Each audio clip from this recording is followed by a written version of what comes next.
O governo dos Estados Unidos promete jogar duro e ampliar as sanções a ministros do Supremo Tribunal Federal. Eliseu Caetano.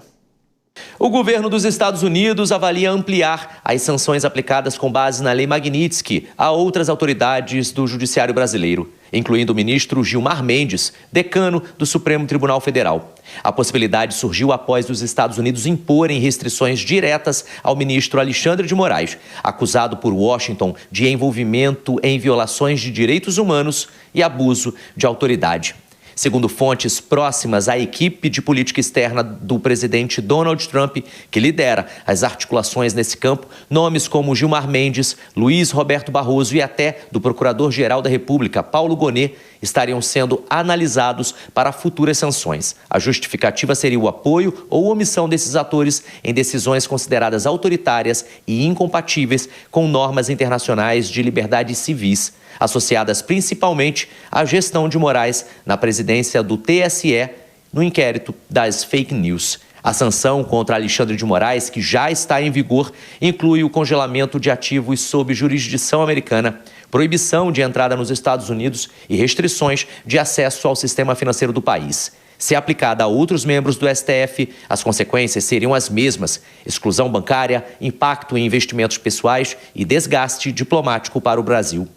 A possível inclusão de Gilmar Mendes no pacote marca uma escalada nas tensões entre Washington e o Supremo Tribunal Federal do Brasil, além do impacto direto sobre a atuação internacional dos ministros. Analistas alertam que a medida pode gerar atrito formal entre os governos Lula e Trump, caso as sanções venham de forma coordenada com setores ligados ao Partido Republicano. Fontes ouvidas por veículos brasileiros que têm acompanhado o tema nos bastidores apontam que a decisão final dependerá do comportamento do STF diante das punições já aplicadas a Moraes. Se houver um movimento institucional de apoio irrestrito às ações do ministro sancionado, o risco de novas inclusões na lista aumenta. Caso contrário, os Estados Unidos podem optar por pressionar apenas politicamente, sem ampliar o alcance jurídico da Lei Magnitsky. Eliseu Caetano, direto dos Estados Unidos, para a Jovem Pan. Obrigado, Eliseu Caetano. Dora, vamos bater um papo sobre essa possibilidade de se ampliar as sanções. Amanhã, há a retomada dos trabalhos pelos ministros do Supremo Tribunal Federal. Você acredita que a gente já possa acompanhar uma mensagem, digamos, de prevenção de qualquer sanção a mais que os Estados Unidos resolvam aplicar a mais ministros, além de Alexandre de Moraes? Ô, Evandro, eu acho que não. Fazer uma referência específica à possibilidade de sanção seria chamar muito para si a briga. Eu acho que o que vai acontecer, tenho certeza, o que vai acontecer ali é um posicionamento do tribunal, talvez falem de vários ministros, o presidente, o decano e provavelmente o ministro Alexandre de Moraes, o posicionamento do tribunal em relação ao cerco que está sendo feito de um modo geral, porque há a questão financeira, mas também houve o cancelamento de visto para a maior parte dos ministros, né? E esses atos, né, essa ofensiva do governo americano, ela, ali no tribunal, ela bate pelo menos de 3 maneiras, né? Assim, pode ter, vamos chamar de 3 efeitos imediatos. Primeiro, a peça pode apressar o julgamento do ex-presidente Jair Bolsonaro. Segundo, reforça a unidade do tribunal.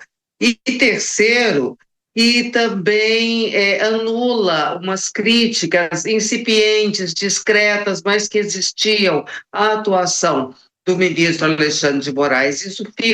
Isso é deixado de lado. Por quê? Porque nesse momento de urgência, o importante é ali, vamos usar de novo a institucionalidade, que eu acho que é isso que está em jogo, sabe, Evandro? Por isso que eu me refiro tanto uso tanto esse termo, porque nesse momento em que a agressão é a institucionalidade, porque a maneira como até a natureza da lei que foi aplicada e a maneira como o presidente americano se refere ao Brasil, a impressão que dá é que ele ou é absolutamente desinformado ou muito mal intencionado ao olhar para um país que é a maior economia da América do Sul, é como se fosse, digamos assim, não tem outro termo, a casa da mãe Joana, que não tem regra, que não tem separação de poderes, que não tem Constituição, que não tem nada, onde tudo pode acontecer. Basta ele mandar, ou então um deputado daqui sair daqui, se junta a um outro que é neto do último ditador do regime militar